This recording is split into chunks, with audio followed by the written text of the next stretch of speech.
close. 2 for 1.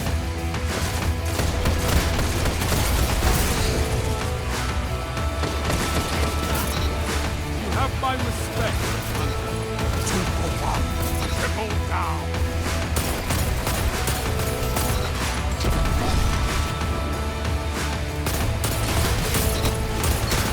2 for 1. 3 minutes. You're winning. Stay strong. Triple down.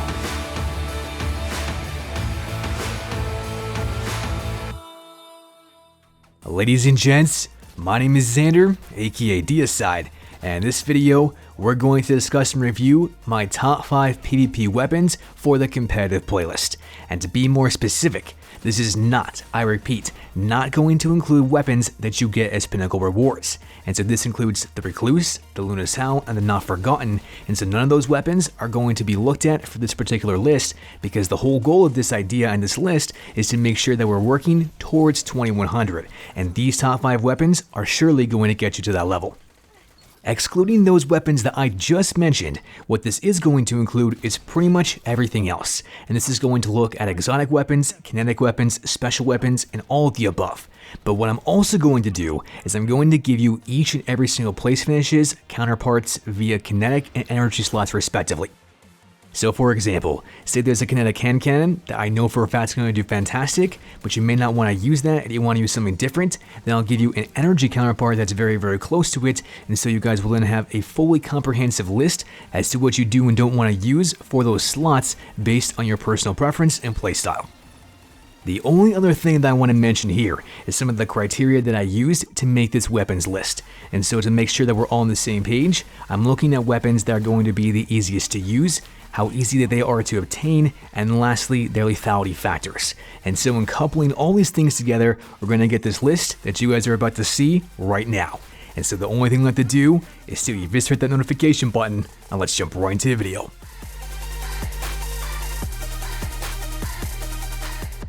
Arriving in the number 5 spot is shotguns, but not just any kind of shotgun, a more precisely an aggressive frame shotgun. And these are going to include the My Mentor's Ambition, the Retool Tail, the Year 2 Balligant, and the Toil and Trouble shotguns.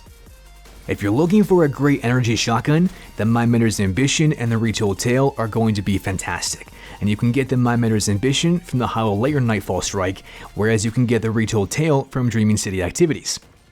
As far as kinetic shotguns go, this is where I would recommend the Year 2 Balligant as well as that of the Toil and Trouble, and you can get the Balligant from Black Armory Forges via random drops, whereas for the Toil and Trouble, you can get that from the Vanguard in all the packages via Zavala.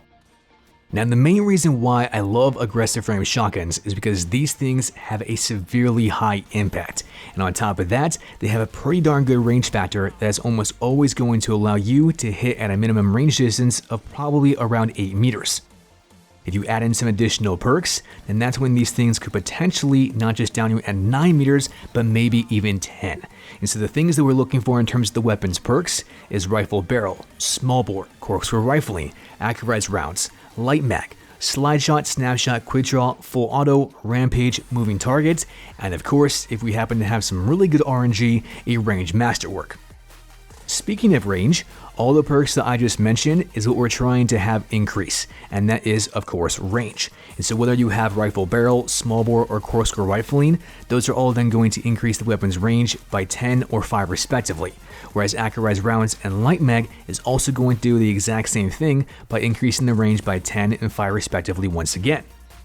As far as slide shot, snapshot, quick draw, full auto, and rampage and moving target goes, that's going to be entirely up to you and your personal preferences as to how you guys like to play. But just know that any of those types of perks are going to be fantastic, and as long as you happen to have some kind of synergy between those perks that I just mentioned, then you're going to have a fantastic shotgun that's not only going to have some incredible range, but just might be able to one-shot guardians at distances that enemy guardians are simply not going to expect, and then all of a sudden you can say surprise, bye bye, adios. Appearing in the number 4 spot is a pulse rifle that we have all come to know and love, and it's called the Bygones. Now if you guys want to get your hands on this exact same roll of Bygones that I happen to have, then what you're going to do is simply reach Mythic 1 in Gambit, and that's then going to associate to 7,500 points in that playlist. As soon as you happen to do so, all you gotta simply do next is go over to Drifter and pick it up, because this thing right here just so happens to have a god roll, and that roll is arrowhead break, high caliber rounds, full auto, and kill clip. Let me just start off by saying that with full auto, easy mode is engaged, because all you simply have to do is hold down the trigger and try and hit as many critical headshots as you possibly can.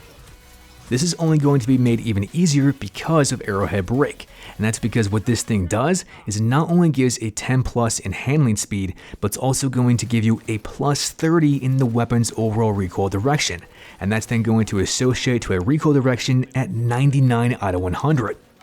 Clearly, you're going to be landing a lot of critical headshots because the weapon's shot rhythm is spectacular. And that's not just because the weapon has excellent recoil direction, but it's also got a very good aim assistance at 61 out of 100 and a decent stability factor at 59. And all this combined implies that this thing's going to have a fantastic shot rhythm that's going to allow you to land crit after crit after crit, and then when you associate this with high caliber rounds, that's then going to allow you to not only flinch enemy guardians significantly, but also give you a plus 5 range increase, giving the weapon an overall range factor that is excellent at 58 out of 100. I think it's safe to say that this thing is going to pummel enemy guardians into the ground, but what makes this thing really shine is the fact that it's got kill clip. And so without kill clip even active, the weapon has an optimal TTK at 0.93 seconds, and that's going to require 6 critical headshots and 1 body shot to actually achieve this. But when you do happen to have kill clip procced after getting that first kill and then reloading, the weapon is then going to have a 0.53 second optimal TTK, and it's only going to require 5 critical headshots, which is simply 2 bursts.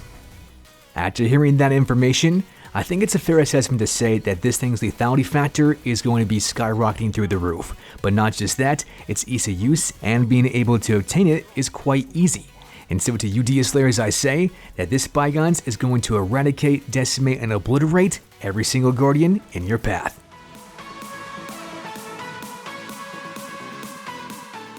Making itself known in the number 3 spot is a hand cannon that we have all come to know and love, and it's called the Ace of Spades. Thanks to our very good friend Cade 6, rest his soul and may his guardian once again resurrect him, hopefully in Destiny 3, we had this fantastic weapon, and the way in which you get it is by completing the quest line called Cade's Will. As soon as you happen to do so, you're going to recognize that this thing has Memento Mori, corkscrew rifling, high caliber rounds, firefly, and smooth grip. Of those perks that I just mentioned, I want to focus on 2 of them, and the first one is going to be Memento Mori followed by Firefly. And Memento Mori states that reloading after a kill loads the magazine with 5 extra damage bullets and always allows radar when aiming down sights. In addition to this, Firefly states that precision kills with this weapon increases the weapon's reload speed and causes the target to explode, dealing slower damage to nearby allies. Upon hearing those 2 perk descriptions, you guys can already tell that Memento Mori and Firefly have this marvelous symbiotic relationship, because as soon as you happen to get a critical headshot, not only are you then going to proc Firefly instantly, but you're then going to get that incredibly fast reload speed, very similar to what Outlaw is. And as soon as you happen to do so, that's when you're then going to get those 5 extra damage bullets right back into the magazine. Now the beautiful thing about Memento Mori specifically is that as soon as you happen to get 1 kill, you can then reload and then do it again, and you'll have those additional 5 extra damage bullets right back into the magazine, even if you don't happen to use all the extra damage bullets from the previous magazine. Now you're probably thinking to yourself, alright, well this sounds fantastic, but what is the actual damage output and the TTKs associated with the perk Memento Mori and without it actually active? That, my friends, is a fantastic question, and what you've probably already noticed is that this thing's base damage is 70 per crit and 47 per body, and so if we were to associate each one of those things to an optimal TTK, the weapon's then going to attain a 0.87 second optimal TTK, and that's then going to correlate to 3 critical headshots. In association with this, the weapon's body shot damage is only at 47, but when you happen to have Memento Mori and those extra damage bullets active, the weapon's critical damage is going to be at 93 per crit and 62 per body. As far as the weapon's optimal TTK goes, you're really not going to see an increase, but what I will say is that it's then going to make the 0.87 second TTK much easier to hit, because all you simply need for this is then 1 critical headshot and 2 body shots. But it's also worth noting that if a Guardian has very low resilience, and to be more precise, 0 resilience, then this thing can 2-tap for 186 points of damage, but I'm not gonna lie, the odds of this happening are very slim. Even so, it is worth noting, and the other thing that I have got to mention here is that this weapon's base range factor is absolutely spectacular and glorious and phenomenal in every way, shape, and form, because this thing happens to have a range at 87 out of 100. Essentially what this means is that the weapon's bullet magnetism is going to be insane, and when you couple this with the weapon's excellent aim assistance at 70 and its great recoil direction at 100 out of 100, this thing is going to have a beautiful shot rhythm that you're going to be able to master, and once you do so, you're going to have so many fiery explosions, you're going to want to take a shower, because this thing is not only going to make you dirty, but it's also so filthy.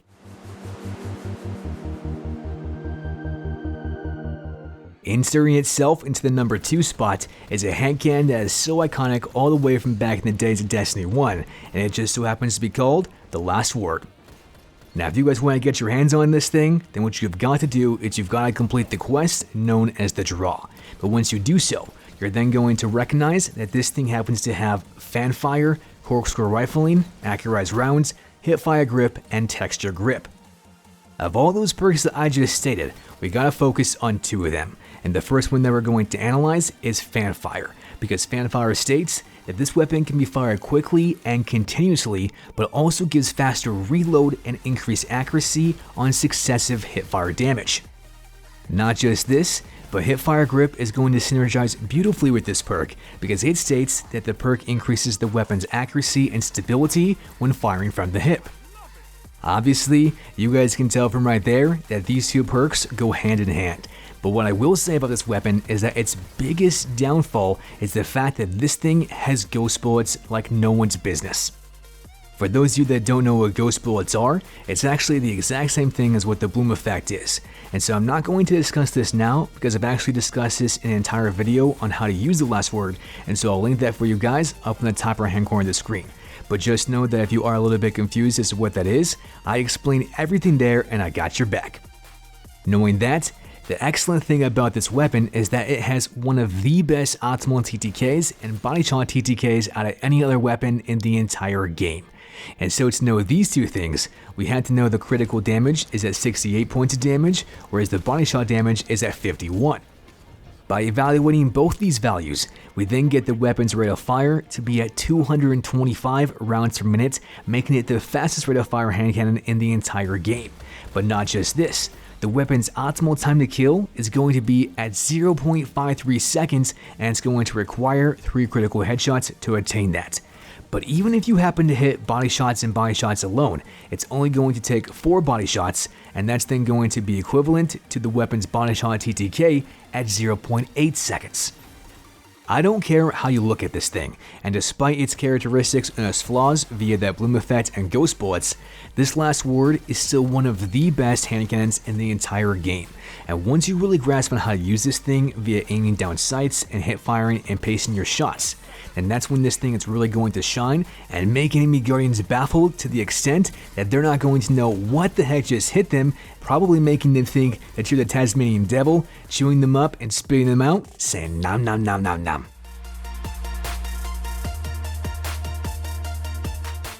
Deislayers, the time has finally arrived to introduce my number 1 pick out of all the weapons in Destiny 2 to help you get to 2100, and that weapon just so happens to be called the Service Revolver. Now if you want to get your hands on this beautiful beast, then what you have to do is you have to complete 40 Vanguard strikes, and then turn in all your Vanguard tokens to Zavala while praying to RNGesus that a Service Revolver drops with the specific perks known as Rapid Hit and Kill Clip. All the game footage that you guys are seeing this very second has Rapid Hit and Kill Clip. And the reason why I like this particular perk combination is because not only is it going to give the weapon a very good ease of use, allowing you to land many critical headshots, but at the same time, it's going to give the weapon a huge lethality factor. And the way in which I can explain this is by looking at Rapid Hit first and then Kill Clip. With Rapid Hit, it states that rapid precision hits temporarily increases the weapon's stability factor and reload speed. Just from hearing that one perk and that one perk alone, you guys can already tell that this thing is the perfect combination between Outlaw and Zen Moment. As you probably already know, Zen Moment is going to make the weapon's vertical recoil much more predictable and much more stable, whereas Outlaw is going to give the weapon an instantaneous reload speed whenever you happen to land a final blow via a critical headshot. Rapid Hit has all this in one, and it's bundled beautifully, and when you couple it with, say, Kill Clip, that's when you're then going to have almost that same instantaneous reload speed while at the same time landing those critical headshots, and thus the weapon's going to have a fantastic TTK when Kill Clip is active at 0.67 seconds. Yes, my friends, you heard me right. I said that this thing has an optimal TTK when Kill Clip is active at 0.67 seconds, and that's the exact same thing as what a Luna's Howl or a Not Forgotten currently has. Now, if you don't happen to have Kill Clip active, the weapon's base TTK is going to be at 1 second on the dot, and for most Guardians, you're actually going to be able to do this with 2 critical headshots and 2 body shots. And then once you happen to have Kill Clip Rot, it's then only going to take 2 critical headshots and 1 body shot to once again attain that optimal TTK at 0.67 seconds. Now, what really allows the weapon to kind of get these values is the fact that its shot rhythm is spectacular, and the reason why I know this is because the weapon's stability is at 56, its aim assistance is at 67, and its recoil direction is at 88, and together the weapon is just going to have that a great shot rhythm. Now, if RNG just so happens to be kind enough, then you're also then going to get True Sight, Hit Mark, Sure Shot, or Crossfire HCS, as all of those are then going to increase the weapon's range factor by a minimum of 5 and a maximum of 10. And in accordance with this, you just might happen to get high caliber rounds, accurized rounds, ricochet rounds, or light mag, because when this is the case, each one of those perks that I just mentioned is at least going to give you a plus 5 range increase, whereas accurized rounds is actually going to give you a plus 10 range increase. But of all those perks that I just mentioned, the one that I would recommend to you the most is to get high caliber rounds. Not only is it going to give you that plus 5 in range, but it's going to give you an astronomical amount of flinch factor on the enemy Guardians. And this is exactly what you want to have, because that means that Luna's Howl users and Not Forgotten users are going to miss their shots, and when this is the case, the Service Revolver is almost always going to come out on top, because the Luna's Howl and the Not Forgotten require critical headshots to be effective, and when they miss, well, those things are just the definition of muff cabbage trash. Thus, when you have this Service Revolver with ideally rapid hit, kill clip, and high caliber rounds, enemy Guardians using the Not Forgotten and the Luna's Howl are going to get emancipated from their ghost, and I can assure you that that's then going to make them a little bit salty.